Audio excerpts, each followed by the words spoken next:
GPSC pass કરેલા સરકારી વકીલ એસોસિએશનની ચૂંટણી યોજાઈ। તેમાં પ્રમુખ, ઉપપ્રમુખ, સેક્રેટરી, જોઈન્ટ સેક્રેટરી, ખજાનચી ચૂંટણીમાં વિજેતા બન્યા। 582 જેટલા મદદનીશ સરકારી વકીલમાંથી 293 મદદનીશ સરકારી વકીલ દ્વારા મતદાન કરવામાં આવ્યું। આ ચૂંટણી થકી 2 વર્ષ માટે કાર્યકાળ તમામ હોદ્દેદારોને મળશે। મદદનીશ સરકારી વકીલ એસોસિએશનના પ્રમુખ પદે કિરીટ ચૌધરીની નિમણૂક કરાઈ।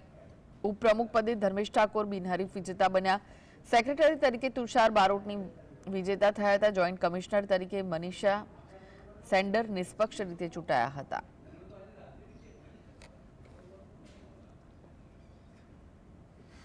આજરોજ જે પ્રમુખ પદે છે એમાં કિરીટભાઈ છે એ પ્રમુખ બનેલ છે અને 27 મતદાનથી તેઓ જીતેલ છે। તેમજ મહામંત્રી છે જે તેમાં તુષારભાઈ બારોટ 70 મતદાનથી જીતેલ છે।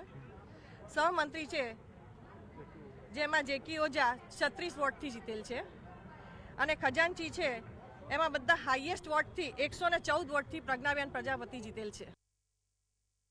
મારી સાથે પ્રમુખ પદ તરીકે કિરીટભાઈ ચૌધરી, સહમંત્રી તરીકે જેકીભાઈ ઓઝા તેમજ ખજાનચી પદ પર પ્રજ્ઞાબેન પ્રજાપતિ બહુમતીથી વિજય થયેલ છે।